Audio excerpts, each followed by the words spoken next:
বান্দা মনে করে এই দুনিয়াতে আমার টাকার বড় প্রয়োজন,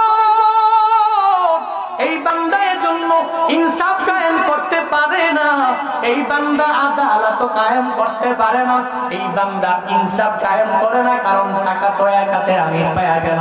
এজন্য বিচার একজনের বেলায় একরকম, আর একজনের বিচার করে আরেক রকম। এর বান্দারা না না ইনসাফ কায়েম কেমনে করবা? বলে মদিনাওয়ালা নবীর খাঁটি সুন্নতের আশিক বলে তো দাবি করে নিলা, কিন্তু আমার মদিনাওয়ালা নবীর আদর্শ লালন করে করে চলতে পারলাম না। ওই মদিনাওয়ালা নবীর আদর্শ কি জানো? আমার নবী তো আদালত কায়েম করনেওয়ালা, আমার নবী তো অনেক বড় ইনসাফ কায়েম করনেওয়ালা। হযরতে উরওয়া রাদিয়াল্লাহু তাআলা আনহুর বর্ণনা, রাহমাতুল লিল আলামিনের জামানা মক্কার মধ্যে এক আল্লাহর বান্দি যখন চুরি করে ফেললো, চুরি করার পরে তার বংশধরের লোকেরা বড় ভীত সন্ত্রস্ত হয়ে গেল। তারা দৌড়াইয়া মদিনাওয়ালা নবীর দরবারে সরাসরি যেতে চায় না, কারণ মদিনাওয়ালা নবী তো আদালত কায়েম করার জন্য আল্লাহ দুনিয়াতে পাঠালেন। এজন্য ওই মহিলা চুরি করেছে, ওই মহিলার বংশধরের লোকেরা তারা দৌড়াইয়া আমার নবীর পালক পুত্র যায়েদ বিন হারেসা রাদিয়াল্লাহু তাআলা আনহু, ওনার ছেলে হলো উসামা বিন যায়েদ রাদিয়াল্লাহু তাআলা আন, তারা দৌড়ে গেলেন আর যা বললেন, এ উসামা শোনো শোনো, একটু পরে রাহমাতুল লিল আলামিন বিচারের কাঠগড়ায় বসবে, তিনি যদি তাকে বলে দিও আমার নবীকে বলে দিও একটু পরে যেই মহিলাটার বিচার করবে, নবী যাতে করে ওই মহিলার বিচারটাকে একটু হালকা করে দেয়। আমার নবী যদি একটু সুপারিশ করে তাহলে মহিলার বিচারটা অটোমেটিক্যালি হালকা হয়ে যাবে। যেদিন আরশে মুআল্লার ছায়া ব্যতীত আর কোনো ছায়া থাকবে না, ওই দিনে আল্লাহ আরশে মুআল্লার নিচে 7 শ্রেণীর বান্দাকে মায়া করে স্থান দিয়া দিবে। বলে ইয়াউমা লা দিল্লা ইল্লা দিল্লুহু, যেদিন আরশে মুআল্লার ছায়া ব্যতীত আর কোনো ছায়া নাই, ওই আরশে মুআল্লার ছায়ার নিচে 7 শ্রেণীর লোককে আল্লাহ মায়া করে স্থান দিবে। এরে বান্দারা, আরশে মুআল্লার ব্যাপারে রাহমাতুল লিল আলামিন একটা হাদিসটা কেন আনলেন, কেন বর্ণনা করলেন? রাহমাতুল লিল আলামিন জানায়া দিলেন, ওই আরশে মুআল্লা তোমার কাছেও বড় দামি, আমার মাওলার কাছেও তো বড় দামি। বলে ওই হাসরের ময়দানে আরশে মুআল্লার ছায়া ব্যতীত আর কোনো ছায়া থাকবে না। দুনিয়াতে ফুটবলাররা যখন ফুটবল খেলে 90 মিনিট একটানা তো ফুটবল খেলে না, 45 মিনিট খেলার পরে হাফ এন আওয়ার দিয়া দিল, আল্লাহর বান্দা একটু ছায়ার মধ্যে চলে গেল নিজের শরীরটাকে একটু বিশ্রাম দেওয়ার জন্য। ওই ফুটবলাররা যদি জিজ্ঞেস করা হয়, ফুটবলার তুমি আমায় বলো 45 মিনিট পরের ওই ছায়ার কত দাম তোমার কাছে?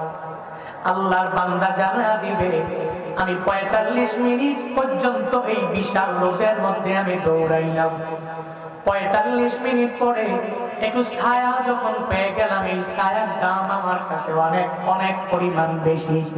কেউ যদি বলে এই ছায়া তোমার দেওয়া হবে না, তুমি এখান থেকে চলে যাও, ছায়া পাওয়ার কোনো প্রয়োজন নাই, তখন ওই লোকের সাথে যুদ্ধে লেগে যাবে। না না, 45 মিনিট পর্যন্ত রোদের মধ্যে আমি ছিলাম, এখন সবাই এই ছায়ার নিচে থাকবে, আমি কেন থাকবো না? ওই বান্দার কাছে 45 মিনিট খেলার পরে ওই ছায়ার অনেক বড় দাম হয়ে যায়। ওই ছায়ার নিচে বান্দা 10টা মিনিট থাকতে পারলে মনে হবে কি পরিমাণ শান্তি, শান্তির কোনো শেষ নাই, শেষ নাই। বলে আরশে মুআল্লার ছায়ার কেন এত দাম?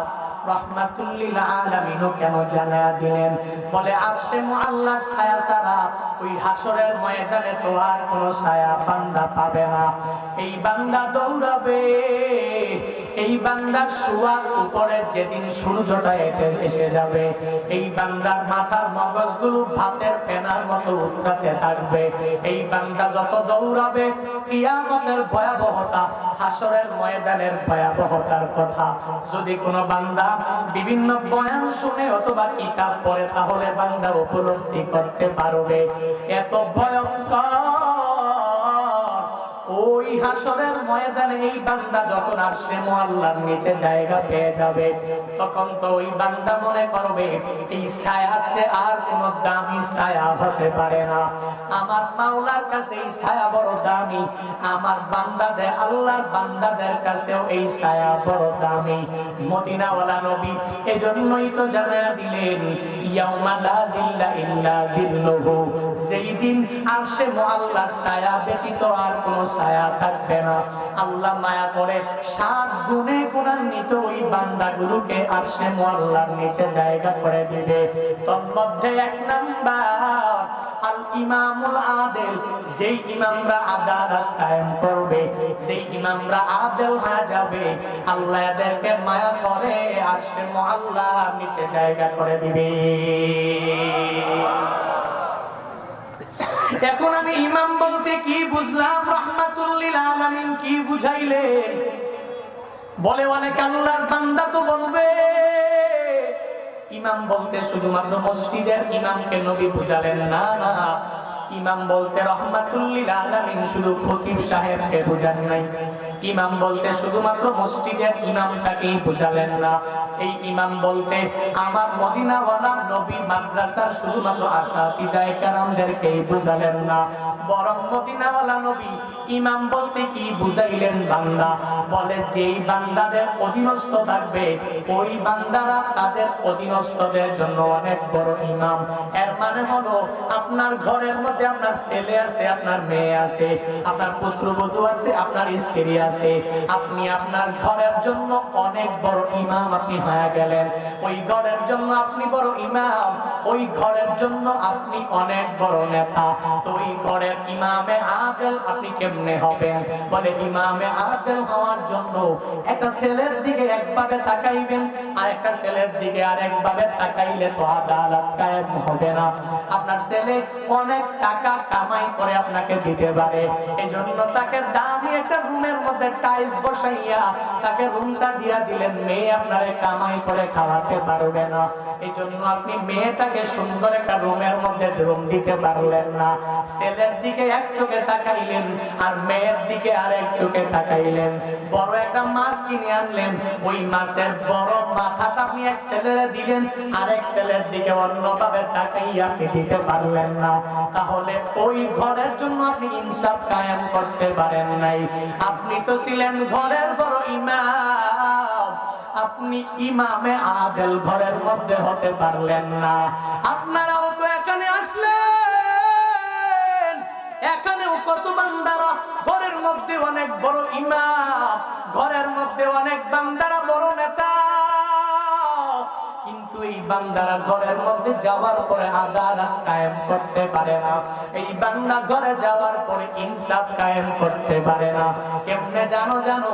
এক ছেলের দিকে একভাবে তাকায়, আরেকটা ছেলের দিকে আরেকভাবে তাকায়। একটা ছেলেকে একভাবে দেখে, মাইয়াটারে আরেকভাবে দেখে। ছেলের দামি পোশাক বানায়া দিল, মেয়ের বেলায় কোনো খবর নাই। সমাজে এলাকায় আছে না? না এরে বান্দা, না না, ইমামে আদিল যদি হতে চাও, তাহলে তোমার ঘরের মধ্যে আদালত কায়েম করা লাগবে, ইনসাফ কায়েম করা লাগবে। কারণ আপনি তো ঘরের জন্য হয়ে যাবেন অনেক বড় ইমাম। শুধু তাই না, বলে কি পরিমাণ ইমাম আপনার হওয়া লাগবে? মেম্বারেরা তার ওয়ার্ডের জন্য অনেক বড় ইমাম হয়ে যাবে, চেয়ারম্যানেরা তার ইউনিয়নের জন্য অনেক বড় ইমাম, মেম্বার অফ পার্লামেন্টেরা তার উপজেলার জন্য অনেক বড় ইমাম, মন্ত্রীরা তার অধীনস্থদের ব্যাপারে অনেক বড় ইমাম, বাংলাদেশের প্রধানমন্ত্রী বাংলাদেশের জন্য অনেক বড় ইমাম, সে অনেক বড় নেতা। যেহেতু তার অধীনস্থ আছে, জন্য মদিনাওয়ালা নবীর হাদিস অনুযায়ী যারা আদালত কায়েম করতে পারবে, ইনসাফ কায়েম করতে পারবে, তারাই তো আরশে মুআল্লার নিচে জায়গা পেয়ে যাবে। মদিনাওয়ালা নবী শুধুমাত্র হুজুরদেরকে, ইমামদেরকে বলেন নাই, আপনি বুঝলেই হবে না। মাতবরেরা, নবী আপনাকে ইমাম বলে ঘোষণা দিয়া জানায়া দিলেন, হে মাতবরেরা আপনারাও তো ইনসাফ কায়েম করা লাগবে। হে মেম্বারেরা আপনারাও ইনসাফ কায়েম করা লাগবে। হে চেয়ারম্যানেরা আপনারাও আদালত কায়েম করা লাগবে। হে মেম্বার অফ পার্লামেন্টেরা আপনারাও তো পূর্ণাঙ্গ আদালত কায়েম করা লাগবে। অথচ সামাজিক এলাকায় বিভিন্ন জায়গায় তাকায়া তাকায়া দেখবেন অনেক মাতবরেরা বিচার করে 1000 টাকা, 2000, 5000, 10,000 টাকা যখন পাওয়া গেল সেই লোকটা দোষী, ওই লোকের বিচার হয় না। সেই লোকটা দোষী না, তার বিচার 16 আনায় হয়, ঠিক কিনা? বান্দা মনে করে এই দুনিয়াতে আমার টাকার বড় প্রয়োজন, এই বান্দা এজন্য ইনসাফ কায়েম করতে পারে না, এই বান্দা আদালত কায়েম করতে পারে না, এই বান্দা ইনসাফ কায়েম করে না, কারণ টাকা তো একাতে আমি পায়া গেলাম। এজন্য বিচার একজনের বেলায় একরকম, আর একজনের বিচার করে আরেক রকম। এর বান্দারা না না, ইনসাফ কায়েম কেমনে করবা? বলে মদিনাওয়ালা নবীর খাঁটি সুন্নতের আশিক বলে তো দাবি করে নিলা, কিন্তু আমার মদিনাওয়ালা নবীর আদর্শ লালন করে করে চলতে পারলাম না। ওই মদিনাওয়ালা নবীর আদর্শ কি জানো? আমার নবী তো আদালত কায়েম করনেওয়ালা, আমার নবী তো অনেক বড় ইনসাফ কায়েম করনেওয়ালা। হযরতে উরওয়া রাদিয়াল্লাহু তাআলা আনহুর বর্ণনা, রাহমাতুল লিল আলামিনের জামানা মক্কার মধ্যে এক আল্লাহর বান্দি যখন চুরি করে ফেললো, চুরি করার পরে তার বংশধরের লোকেরা বড় ভীত সন্ত্রস্ত হয়ে গেল। তারা দৌড়াইয়া মদিনাওয়ালা নবীর দরবারে সরাসরি যেতে চায় না, কারণ মদিনাওয়ালা নবী তো আদালত কায়েম করার জন্য আল্লাহ দুনিয়াতে পাঠালেন। এজন্য ওই মহিলা চুরি করেছে, ওই মহিলার বংশধরের লোকেরা তারা দৌড়াইয়া আমার নবীর পালক পুত্র যায়েদ বিন হারেসা রাদিয়াল্লাহু তাআলা আনহু, ওনার ছেলে হলো উসামা বিন যায়েদ রাদিয়াল্লাহু তাআলা আন, তারা দৌড়ে গেলেন আর যা বললেন, এ উসামা শোনো শোনো, একটু পরে রাহমাতুল লিল আলামিন বিচারের কাঠগড়ায় বসবে, তিনি যদি তাকে বলে দিও, আমার নবীকে বলে দিও একটু পরে যেই মহিলাটার বিচার করবে, নবী যাতে করে ওই মহিলার বিচারটাকে একটু হালকা করে দেয়। আমার নবী যদি একটু সুপারিশ করে তাহলে মহিলার বিচারটা অটোমেটিক্যালি হালকা হয়ে যাবে। ওসামা বিন যায়েদ রাদিয়াল্লাহু তাআলা আনহুর কাছে যাইয়া যখন এই কথা বলে দিলেন, ওসামা তো কোনো দিকেই তাকাইল না, দৌড়াইয়া যায় বলে, পয়গম্বর, এক আল্লাহর বান্দি চুরি করে ফেলেছে, আপনার বিচারে কাঠগড়ায় তাকে আনা হবে। ও নবী আমার, ওই মহিলার ব্যাপারে আপনি একটু বিচার হালকা করবেন। এই কথা বলার পরে উসামা যখন নবীকে এই কথা বলে দিলেন, রাহমাতুল লিল আলামিন চেহারা মুবারক তো বড়ই সুন্দর, ওই নবী যখন রাগ হয়ে যায়, ওই নবী যখন ক্রোধে ক্রোধান্বিত হয়ে যায়, আমার নবীর চেহারা মুবারক অগ্নিশর্মা হয়ে গেলেন, বড় লাল। নবী আমার রাগ হইয়া উসামা বিন যায়েদকে বলে, উসামা তুই কি জানো না আল্লাহ আমাকে যে দুনিয়াতে পাঠিয়েছে, আল্লাহ আমাকে পাঠিয়েছে আদালত কায়েম করার জন্য, আল্লাহ আমাকে পাঠিয়েছে ইনসাফ দুনিয়াতে কায়েম করার জন্য। তুমি আমাকে বললা চুরি করনেওয়ালি ওই মহিলার ব্যাপারে আমি একটু সুপারিশ করব, তুমি আমার কাছে বলো তার বিচারটাকে একটু হালকা করার জন্য। না না, আমি নবী তো পশ্চিম কালো এই কাজগুলো করতে পারবো না। ওসামা বিন যায়েদ মনে করলেন রাহমাতুল লিল আলামিন রাগান্বিত হয়ে গেলেন, নবী যদি রাগ হয়ে যায় আল্লাহ আমার প্রতি পূর্ণাঙ্গ নারাজ হয়ে যাবে। ওসামা বিন যায়েদ বলেন, ও পয়গম্বর, আল্লাহর কাছে আপনি একটু দোয়া করে দেন আর আমার জন্য একটু ক্ষমা প্রার্থনা করেন, যাতে করে ভবিষ্যতে আর কোন সময় আমি এই কথা না বলি, আর যাতে কোনো খারাপ কাজের ব্যাপারে, শাস্তির ব্যাপারে যাতে করে সুপারিশ না করি। নবী আমার বললেন, যাও যাও, অসুবিধা নাই, আমি মাফ করে দিলাম, আল্লাহর কাছেও বলে দিলাম। তবে মাগরিবের পর সাহাবায়ে কেরাম আমার সামনে বসবে, উসামা তুমিও আমার সামনে আসিও। রাতের বেলা যখন হয়ে গেল, রাহমাতুল লিল আলামিনের সামনে সাহাবায়ে কেরামরাও বসা, আমার নবীর সামনে ওসামা বিন যায়েদ সুন্দরভাবে বসা আছে। আমার নবী জানায়া দিলেন, হে সাহাবায়ে কেরামরা, তোমরা সর্বাবস্থায় ইনসাফ কায়েম করো। হে সাহাবায়ে কেরামরা, তোমরা সর্বাবস্থায় আদালত কায়েম করো। হে সাহাবায়ে কেরামরা, তোমরা সর্বাবস্থায় ন্যায় বিচার করো, ন্যায় বিচার করো। ইনসাফ হয় না এমন কোন কাজ তোমরা করো না, আদালত হয় না এমন কোন কাজের মধ্যে তোমরা লিপ্ত হইয়া যাইও না। এই কথা বলে বলে রাহমাতুল লিল আলামিন সাহাবায়ে কেরামকে বলে দিলেন, সাহাবায়ে কেরাম, তোমাদের আগেকার অনেক সম্প্রদায়ের লোককে আল্লাহ ধ্বংস করে দিয়েছে, কারণ তারা ধনীর বেলায় বিচার করতো একরকম, আর গরিবের বেলায় বিচার করতো আরেক রকম। ধনীর বেলায় বিচার হতো একটা, গরিবের বেলায় বিচার হতো আরেকটা। এজন্য অনেক সম্প্রদায়ের লোককে আল্লাহ পূর্ণাঙ্গ ধ্বংস করে দিয়েছে। হে সাহাবায়ে কেরাম, তোমরাও যদি এমন করো, এমন একটা সময় এসে যাবে যখন তোমরা আদালত কায়েম করতে পারবা না, যখন তোমরা ইনসাফ কায়েম করতে পারবা না, তখন এমন একটা হালাত হয়ে যাবে আল্লাহ ওই সম্প্রদায়ের মতো তোমাদেরকে ধ্বংস করে দিবে। শুনে নাও, আমি নবীও তোমাদের সামনে জানায়া দিলাম, যেই সত্তার হাতে আমার প্রাণ, ওই সত্তার কসম করে করে করে করে আমি নবী বলি, আমার কন্যা সন্তান ফাতিমা আমার বড় প্রিয়,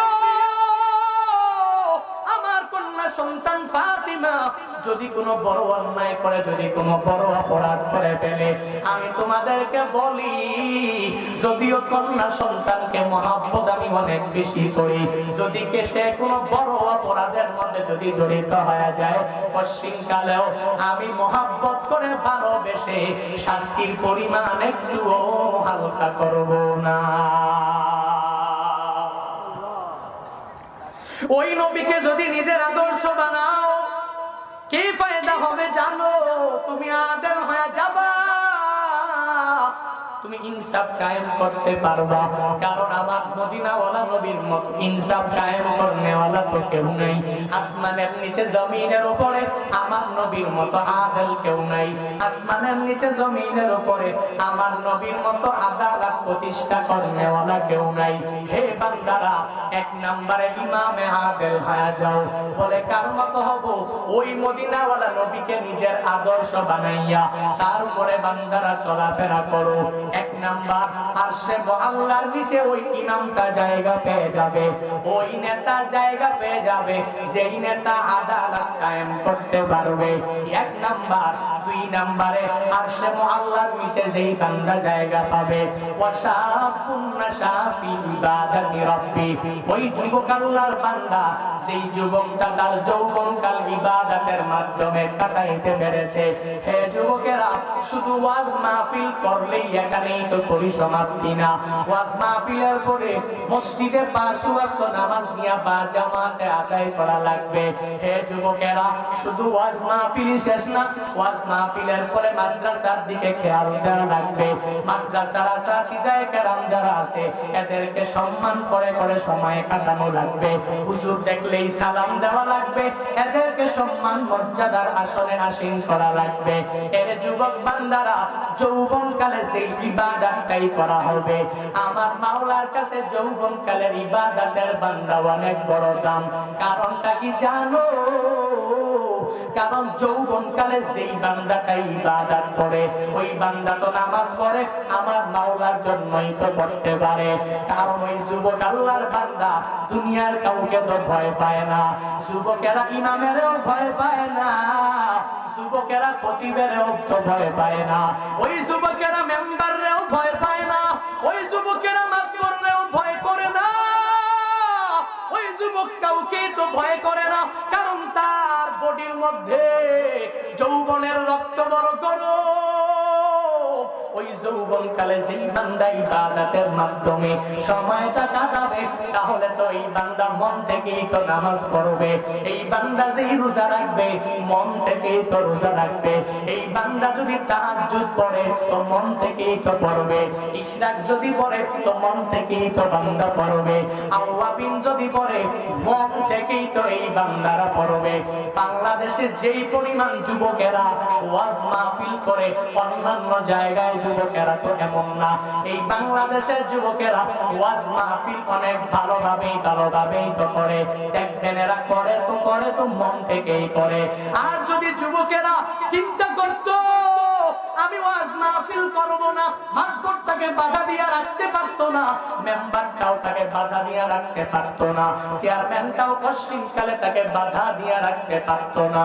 কারণ যুবকের রক্ত বড় গরম। যুবক যা চায় তাই তো এই যুবকটা করতে পারে। এজন্য আল্লাহর কাছে ওই যৌবনকালের ইবাদতের কেন এত দাম জানো? কারণ যুবক বান্দা চাইলেই অন্যায় করতে পারে কিন্তু করে নাই। এই বান্দা ইবাদতের মাধ্যমে সময়টাকে কাটাইতে পেরেছে। হে যুবকেরা, যৌবনকালের সময়টা ইবাদতের মাধ্যমে কাটাও। আল্লাহ মায়া করে আরশে মুআল্লার নিচে জায়গা করে দিবে। 3 নম্বরে ওয়ারাজুলুন কলবুহু মুআল্লাকুন ফিল মাসাজিদ। ওই বান্দা বলে যেই বান্দা মসজিদের সাথে ভালোভাবে সম্পর্ক লাগায়। ফজরের নামাজ শেষ হয়ে গেল, যোহর কখন হবে বান্দা শুরু হয়ে দিনে থাকে। যোহর শেষ হয়ে গেল, এই বান্দার আসর কখন হবে শুধু চিন্তা ভাবনা করে। আসর শেষ হয়ে গেল, মাগরিবের আযান কখন পড়বে এই চিন্তা লালন করে চলাফেরা করে। মাগরিব শেষ হয়ে গেল, এশা কখন হবে এই চিন্তা লালন করে চলাফেরা করে। এক কথায় এই বান্দা মসজিদের সাথে সম্পর্ক লাগাইয়া চলাফেরা করে। এই 3 গুণে গুণান্বিত বান্দা আল্লাহ আরশে মুআল্লার নিচে এদেরকে জায়গা করে দিবে। 4 নম্বরে ওয়ারাজুলানি তাহাব্বা ফিল্লাহ ইজতামা আলাই ওয়া তাফাররাকা আলাই। মদিনাওয়ালা নবীর পয়গাম ওয়ারাজুলানি তাহাব্বা ফিল্লাহ। মদিনাওয়ালা নবী বলেন ওই 2 যুবক আর 2 বান্দা, সেই 2 বান্দা একজনে আরেকজনের মহব্বত করে। কার জন্য? বলেন, একজনের ভালোবাসে আল্লাহর জন্যই তো তাকে মহব্বত করে। আর একজনের ঘৃণা করে একজনের জন্যই করে। চিল্লায় বলো তার নাম। এই জন্য কত যুবক এই হাদিসের উপর আমল করে। আর এই বান্দা বলেছে হুজুর আমাকে জানায় দিয়েছে কাউকে যদি আমি পছন্দ করি তো আল্লাহর জন্যই তো আমি ভালোবাসি। এজন্যই যুবকটা ওই যে স্কুল কলেজ ভার্সিটির মায়ের সাথে প্রেম করে। আমায় বলে হুজুর নবী হাদিসে বলেছেন যাকে ভালোবাসবা তো আল্লাহর জন্য ভালোবাসবা। এজন্য মাইয়ার সাথেও প্রেম করি তো আল্লাহর জন্য করি। আছে না নাই? কত যুক্তি দেয়। এরে বান্দা না, ওই ভালোবাসা হারাম ওয়েতে নয়, হালাল ওয়েতে করো। হালাল ওয়েতে যেই ভালোবাসা ওই ভালোবাসা আমার মাওলার জন্য করো। হালাল ওয়েতে যেই ঘৃণা হবে ওই ঘৃণাটাও আমার মাওলার জন্য করো। কারো সাথে হারাম রিলেশনশিপ হবে এর বান্দা তো হবেই না। হালাল ভাবে যেটা হবে এটা হবে আল্লাহর জন্য। আবার কাউকে ব্রেকআপ করে দিব, কারো সাথে সম্পর্ক রাখবো না, একজনের জন্য। চিল্লায়া বলো তার নাম। 4 নাম্বার ওয়ারাজুলানি তাহাব্বা ফিল্লাহ ইজতামা আলাইহি ওয়া তাফাররাকা আলাইহি। 2 ব্যক্তি একজনে আরেকজনের আল্লাহর জন্য ভালোবাসে। ওই 2 ব্যক্তি একজনে আরেকজনকে আল্লাহর জন্য ঘৃণা করে। 5 নম্বরে ওয়ারাজুলুন দাআতহু ইমরাতুন যাতু মানসাবিন ওয়া জামাল ফাকালা ইন্নী আখাফুল্লাহ। কত দামি আর কত তাকওয়াবান ওই যুবক। টাকাওয়ালা এক মাইয়া তাকে এসে বলে দিল, এরে যুবক, তুই আমার সাথে প্রেম করবি? তুই আমার সাথে জেনার কাজের মধ্যে লিপ্ত হয়ে যাবি কিনা?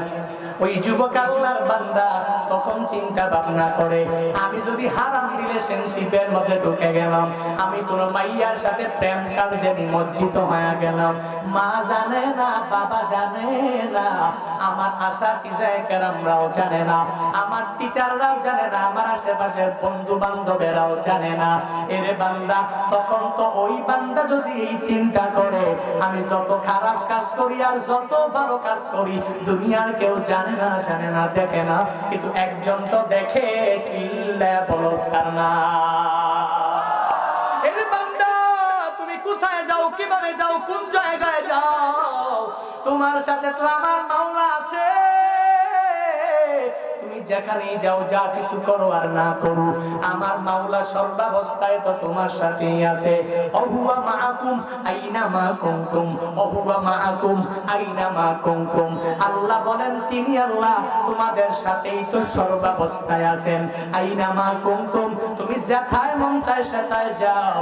বিশাল জঙ্গলের মধ্যে তুমি পলায়া যাও, ওই জায়গায় কেউ দেখে না, আমার মাওলা সর্বাবস্থায় তো তোমাকে দেখতে পায়। তুমি জেনা করো, ওই জেনার বিষয়ে কেউ জানে না, আমার মাওলা তো সর্বাবস্থায় জানে, জানে, জানে, জানে।